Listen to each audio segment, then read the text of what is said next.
Good morning, everyone. In the last class, we have done till question number 6 of exercise 8.2. Okay, and question number 4, B and C part I have given you in the homework. Today, we will start with the question number 7 of exercise 8.2.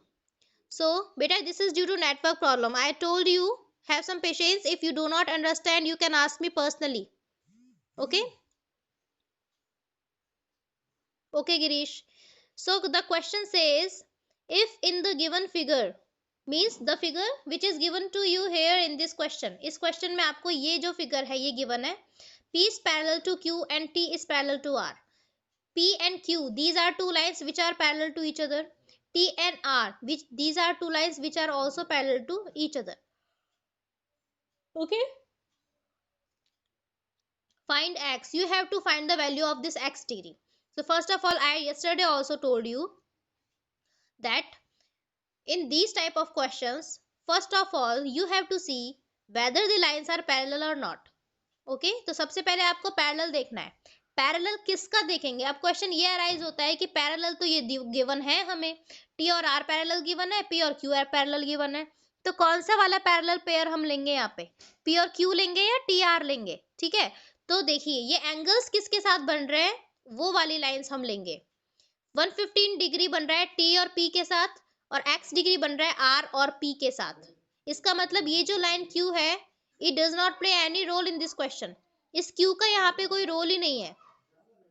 ठीक है, तो t r and p, these three lines we need here. इन three lines की हमको need है p, t and r.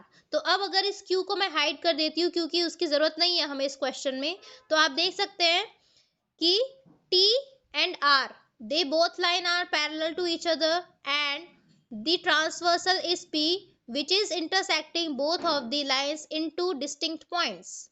Okay, P एक line है जो इन दोनों लाइंस को अलग अलग पॉइंट्स पे कट कर रही है. So P will be transversal and T and R will be parallel to each other. So I have written over here T is parallel to R and P is the transversal. Okay, now you have to find second thing. What you have to do, you have to find the relation between x and 115 degree. ये जो two angles आपको given है ये किस तरीके के हैं, they are alternate exterior angles. किस तरीके से हुए, if I rotate this diagram, अगर मैं इस डायग्राम को रोटेट कर देती हूँ, ठीक है, तो ये दोनों पैरेलल लाइंस हैं, ये ट्रांसवर्सल है. दोनों ही 115 degree and x degree, they are in the exterior of these two lines. T के भी एक्सटीरियर में 115 डिग्री और R के एक्सटीरियर में है x डिग्री. ओके, तो 115 degree and x degree are in the exterior part. They are on the opposite side of transversal, P के opposite side में है दोनों ही, और they are making cross shape. They मतलब ये जो मैंने आपको ऑल्टरनेट एक्सटीरियर एंगल की डेफिनेशन बताई थी उसको फुलफिल कर रहे हैं ये. So they are alternate exterior angles. So what have I written in this question? T is parallel to R and P is transversal. Now x degree and 115 degree are the alternate exterior angles. So they will be equal. Equal होंगे ये parallel line की जो property मैंने बताई थी first वाली कि alternate angles आपस में इक्वल होते हैं. ठीक है, तो उस वजह से ये इक्वल होंगे. सो x डिग्री की वैल्यू कितनी हो जाएगी, 115 डिग्री. x और 115 दोनों ही ऑल्टरनेट एक्सटीरियर एंगल्स हैं, so they will be equal. So x degree will be 115 degree. So this was question number 7. I hope इसमें तो ज्यादा कॉम्प्लिकेशन वाली कोई बात नहीं है, बिल्कुल इजी क्वेश्चन है, ज्यादा टफ नहीं है. After that just move to question number 8. Question number 8 में क्या बोल रहा है, इट इज गिवन दैट, इस क्वेश्चन में क्या गिवन है आपको, O A is parallel to E C. This line O A and this line E C, ये नीचे से आ रहा है बेटा, E C. Okay, and O A, these two line, okay Dhruv, these two lines are parallel to each other, it is given in the question. And again OB is parallel to ED. ये दोनों जो horizontal lines है, ये OB and EZ, ये दोनों भी एक दूसरे के पैरेलल है. जिस तरीके से OA and EC ये एक दूसरे के पैरेलल है, in the similar way OB and ED they are also parallel to each other. Okay, now angle x की वैल्यू आपको गिवन है 80 degree in the question. You have to find the value of angle y and angle z. So किस तरीके से करेंगे हम, with the help of x, पहले मैं x की हेल्प से एंगल y की वैल्यू फाइंड करूंगी, फिर y की हेल्प से एंगल z की वैल्यू फाइंड करूंगी. Okay, this will be the process to solve this question. Okay, so first of all I am just completing this figure. ये figure मैंने complete किया. अगर आप इन लाइंस को जो मैंने इंक्रीज की हुई है हटा दें तो ये इतना फिगर गिवन है आपको क्वेश्चन में ओनली, जो ब्लैक पेन से बना हुआ है. लेकिन मैंने इसे कंप्लीट करने के लिए जो इनकम्प्लीट लाइंस थी उनको कंप्लीट कर दिया. देखो मैंने ओ बी को आगे प्रोड्यूस कर दिया, ओ ए को नीचे प्रोड्यूस कर दिया, ई जेड ई डी इसको भी मैंने आगे प्रोड्यूस कर दिया, और जो ई सी है इसे भी मैंने नीचे की तरफ प्रोड्यूस कर दिया. Now this is the complete figure. ये कंप्लीट फिगर हो गया. तो इस फिगर में आप देख सकते हो एक्स और वाई किस तरीके के एंगल्स हैं बेटा, ये किस टाइप के एंगल्स हैं. अगर मैं इसको रोटेट कर देती हूँ, then these angles x and y, क्योंकि ये इन इन दोनों लाइंस और इस ट्रांसवर्सल से बन रहे हैं तो इसका कोई रोल नहीं है फिलहाल इसमें, इस लाइन का कोई रोल नहीं है. अब देखिए O A and this line E C, they are parallel to each other, and O B is the transversal. ये ओ बी एक लाइन है और ये दो लाइंस हैं, ठीक है. तो पैरेलल वाली तो ये हो गई, जो ये दोनों पैरेलल हैं आपस में, और ओ बी इनका ट्रांसवर्सल है जो इनको एक पॉइंट ओ और दूसरे इस पॉइंट पे अलग अलग कट कर रहा है, ठीक है. इन 2 पॉइंट्स पे ये कट कर रहा है, डिस्टिंक्ट पॉइंट्स पे, तो ओ बी ट्रांसवर्सल हो गया. अब एक्स एंड वाई किस टाइप के एंगल्स हैं? Yes, very good students. They are corresponding angles. Why? Because x and y दोनों ही ट्रांसवर्सल OB के लेफ्ट साइड में सेम साइड पे है, और मैंने आपको बताया था ऐसे एंगल जो ट्रांसवर्सल के सेम साइड पे होते हैं तो अपसाइड एंड अपसाइड, और दूसरा पेयर बनेगा down side with down side. ये दोनों कैसे होंगे? आपस में कॉरेस्पॉन्डिंग होंगे. तो x और y ट्रांसवर्सल के सेम साइड पे है और दोनों लाइंस के अपसाइड है. ओ ए के भी अपसाइड है और ई सी के भी अपसाइड है y, ठीक है. तो दोनों कॉरेस्पॉन्डिंग एंगल्स हो गए, ठीक. So I have written here, what have I written here, O A is parallel to E C, O A is parallel to E C and O B is transversal, O B transversal. आप कहोगे ma'am ये नीचे वाली line क्यों नहीं ली आपने? नीचे वाली लाइन इसलिए नहीं ली क्योंकि अभी इस पे z बन रहा है, मैं z की वैल्यू फाइंड नहीं करूंगी. पहले I have to find the value of y. मैंने क्या बोला था? x की हेल्प से y की वैल्यू फाइंड करेंगे, इसलिए मैंने इस लाइन को स्किप कर दिया, ठीक है. So now angle x and angle y are corresponding angles. दोनों कॉरेस्पॉन्डिंग एंगल्स हैं और दोनों इक्वल होंगे by the second property of parallel line with transversal की कॉरेस्पॉन्डिंग एंगल्स इक्वल होते हैं. So angle x is equals to angle y. Since angle x की value 80 degree given है तो एंगल y की वैल्यू भी कितनी हो जाएगी? 80 डिग्री. सो बेटा एंगल y एंड z, अब y की हेल्प से हम एंगल z की वैल्यू फाइंड करेंगे. y 80 डिग्री आ गया तो y और z ये दोनों भी कॉरेस्पॉन्डिंग एंगल्स है, ठीक है. O B and E D, अब ये हॉरिजॉन्टल लाइंस ले रहे हैं हम जो पैरेलल है, इसको तो हमने हाइड कर दिया, इसकी कोई जरूरत नहीं है अब, क्योंकि y और z एंगल जो है वो इन 3 लाइन से मिलके बन रहा है, ठीक है. तो उस लाइन को तो मैंने हाइड कर लिया. तो ये जो है ओ बी लाइन ऊपर वाली and the lower line E D, they both are parallel to each other, and E C line is the transversal for both of these, ठीक है. तो आप देख सकते हैं y और z दोनों ही कॉरेस्पॉन्डिंग एंगल हैं, ट्रांसवर्सल के सेम साइड पे है और दोनों ही अपर साइड में है. तो O B is parallel to E D and E C is transversal. OB is parallel to ED and EC is transversal. Now angle Y and angle Z. E and C नहीं बेटा EC, ये पूरी complete line है ना तो EC बोलना है आपको, ठीक है. So angle Y and Z are corresponding angles, so they will be equal. So angle Y is equals to angle Z because angle Y is equals to 80 degree, so angle Z will also be 80 degree. Okay, तो तीनों ही angles के बीच में दो अलग अलग pair बन रहे हैं कॉरेस्पॉन्डिंग एंगल्स के, और तीनों ही एंगल्स की वैल्यू सेम है 80 degree. Okay, now in the given figure question number 10, in the given figure AB is parallel to CD. AB और CD कैसे हैं? आपस में पैरेलल है. Angle ABO is 50 degree and angle CDO is 45 degree. You have to find the value of angle BOD. क्या given है question में? ये जो एंगल्स हैं, ये lines A B and CD, ये दोनों एक दूसरे के पैरेलल है, बाहर वाली जो दोनों लाइंस है ना। Angle A B O is 50 degree and angle C D O is 45 degree. Upper angle जो है उसकी वैल्यू गिवन है 50 degree and the lower angles value is 45 degree.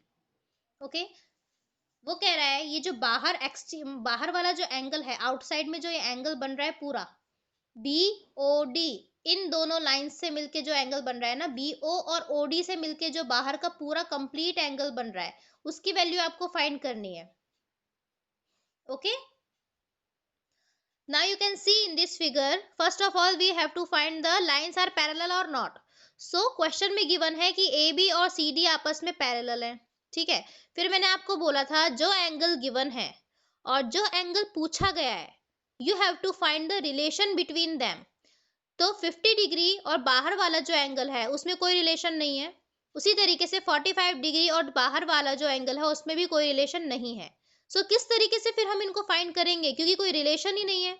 मैंने आपको बोला था अगर इन दोनों में कोई रिलेशन नहीं है आपस में, you have to introduce the other angle, आपको एक दूसरा एंगल भी इसमें इंट्रोड्यूस करना पड़ेगा, अपनी तरफ से अज्यूम करना पड़ेगा। तो उसको अज्यूम करने के लिए मैंने क्या किया, अंकुश बेटा it is network problem. Okay, इसको मैंने क्या किया, 2 पार्ट्स में डिवाइड कर दिया। ये मैंने एक लाइन ड्रॉ की है, उसने इस जो पूरा एंगल है बी ओ डी, इसको 2 अलग अलग पार्ट्स में डिवाइड कर दिया। ये कंप्लीट एंगल था, एक अपर पार्ट हो गया इस एंगल का, एक लोअर पार्ट हो गया। मैंने इस लाइन का नेम रखा E F. Okay, this is the line E F. ये अपर वाला जो एंगल है इसको मैंने नेम दिया एंगल 1 और जो लोअर वाला एंगल है उसको मैंने नेम दिया angle 2। Fine, now this outsider angle BOD has been splitted और divided into 2 parts, angle 1 and angle 2। यानी कि अगर मैं एंगल 1 और एंगल 2 की वैल्यू फाइंड करके उनको ऐड कर दूं तो इस कंप्लीट एंगल की वैल्यू आ जाएगी, क्योंकि BOD इन दोनों से मिलके बन रहा है। BOD जो एंगल है वो एंगल 1 और एंगल 2 से मिलके बना हुआ है। अब मैंने उसको बीच में से डिवाइड कर दिया पूरे एंगल को 2 पार्ट्स में। तो अगर इन 2 पार्ट्स को मैं मर्ज कर दूं, इनको ऐड कर दूं इनकी वैल्यूज को, तो मुझे BOD की वैल्यू मिल जाएगी। ठीक है, अब देखिए, we draw a line EF हमने एक लाइन ड्रॉ की है parallel to AB and CD। ये लाइन जो है EF वो AB के भी पैरेलल है और CD के भी पैरेलल है। क्यों मैंने पैरेलल क्यों खींची है ये, क्योंकि मुझे यहाँ पे पैरेलल लाइन की प्रॉपर्टीज यूज में लेनी है, इसलिए। तो जो लाइन EF है ये भी इन दोनों के पैरेलल होनी चाहिए। ओके, इसलिए मैंने EF को AB और CD दोनों के ही पैरेलल ड्रॉ किया है। And passing through the point O, और ये पॉइंट O से होके जा रही है। पॉइंट O से ही क्यों जा रही है, क्योंकि ये इस बाहर वाले एंगल को 2 पार्ट्स में डिवाइड कर रही है। Okay, angle 1 and angle 2। तो देखिए, अगर मैं इसका लोअर पार्ट हाइड कर देती हूँ तो A B O and F, क्या ये Z की शेप नहीं बना रहे हैं? A B O F, isn't it Z shape? Yes, और Z शेप किसकी बनती है?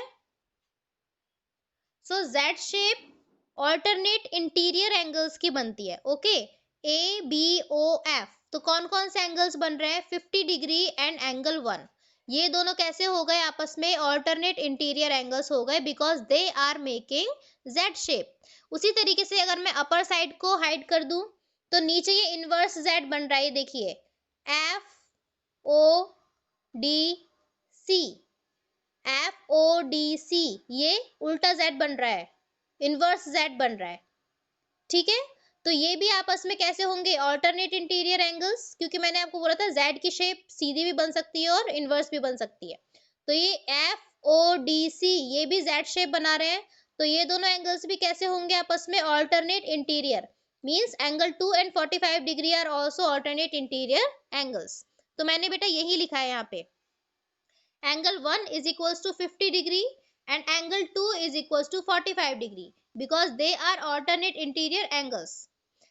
पैरेलल लाइन की ट्रांसवर्सल्स के साथ में जो प्रॉपर्टी होती है उसमें से फर्स्ट प्रॉपर्टी यही है कि ऑल्टरनेट एंगल्स आपस में इक्वल होते हैं। तो इसलिए मैंने इनको आपस में इक्वल कर दिया। एंगल 1 एंड 50 ऑल्टरनेट है और एंगल 2 और 45 भी ऑल्टरनेट है, तो दोनों की वैल्यूज आपस में इक्वल। ठीक है, अब मैंने आपको ये बताया था कि एंगल बी ओ डी की वैल्यू कैसे फाइंड होगी, एंगल 1 और 2 की वैल्यूज को ऐड करके। ये बाहर वाला जो एंगल है कंप्लीटली फाइंड करना है ना, तो क्योंकि ये इन दोनों से मिलके बना हुआ है, एंगल 1 और एंगल 2 से मिलके बना हुआ है, तो इन दोनों को ऐड करके पूरे एंगल की वैल्यू आ जाएगी। तो from the figure angle B O D is equals to angle 1 plus angle 2, angle 1 की वैल्यू 50 डिग्री एंड एंगल 2 की वैल्यू 45 डिग्री, तो इन दोनों को ऐड करके बी ओ डी की वैल्यू आ गई 95 डिग्री। ओके, तो क्योंकि बी और डी की वैल्यू हम डायरेक्ट फाइंड नहीं कर सकते थे, इसलिए हमने इसको 2 पार्ट्स में डिवाइड करके और अलग अलग वैल्यूज फाइंड किए। ओके, और फिर उनको ऐड करके बाहर जो कंप्लीट एंगल था उसकी वैल्यू फाइंड कर लिए। कंप्लीट से मतलब जो हमसे पूछा गया था। Okay, so this was your class work for today students, and your homework for today is exercise 8.2 में क्वेश्चन नंबर 9, पेज नंबर 163 पे आपको ये क्वेश्चन फाइंड करना है। ठीक है, अब मैं आपको थोड़ा सा आइडिया दे देती हूँ क्वेश्चन नंबर 9 किस तरीके से होगा। This is the diagram for question number 9। ठीक है, ये कह रहा है एंगल बी 75 डिग्री है, एंगल सी 35 डिग्री है। Angle B is 75, C is 35। P Q and B C ये दोनों आपको पैरेलल गिवन है। एक्स और वाई की वैल्यू फाइंड करनी है। तो जो सबसे पहली हमारी कंडीशन होती है कि लाइंस पैरेलल होनी चाहिए, वो कंडीशन आपको दी हुई है कि पी क्यू जो है वो बी सी के पैरेलल है। फिर दूसरी कंडीशन ये होती है कि जो एंगल गिवन है और जो पूछा है उनमें क्या रिलेशन होगा।